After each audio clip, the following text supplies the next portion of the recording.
விருச்சிக ராசியினை பொறுத்தளவுக்கு பார்த்திங்கன்னா காலபுருஷனுக்கு 8வது ராசி அப்படிங்கிறதுனால வாழ்வின் மத்திம பகுதி தான் ரொம்ப சிறப்பாக இருக்கும். குறிப்பாக சொல்லணும்னா இவருடைய வாழ்க்கையில் ஒரு 33 வயதிலிருந்து ஒரு 60 வயது வரை இருக்கக்கூடிய காலம் ரொம்ப அற்புதமான காலமாக இருக்கும்.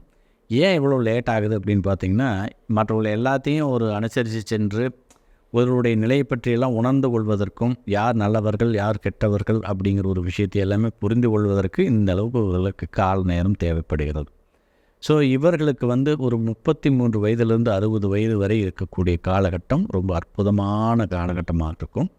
இந்த காலகட்டத்தில் இவங்களுடைய வாழ்க்கையின் அபரிவிதமான வளர்ச்சிகளையும் பல அற்புதமான முன்னேற்றங்களையும் வெளிநாடுகளில் வழியிலிருந்து வரக்கூடிய மிகப்பெரிய யோக வாழ்க்கையையும் எதிர்பாலின சேர்க்கை வழியிலிருந்து அற்புதமான முன்னேற்றங்களையும் ஒரு கூட்டமைப்பாக சேர்ந்து செய்யக்கூடிய காரியங்கள் வழியிலிருந்து மிகப்பெரிய அளவிலான முன்னேற்றங்களையும் திடீர் அதிர்ஷ்டங்களையும் பெறக்கூடிய ஒரு வாய்ப்பு இறைவன் இவர்களுக்கு வழங்கியிருக்கிறார்.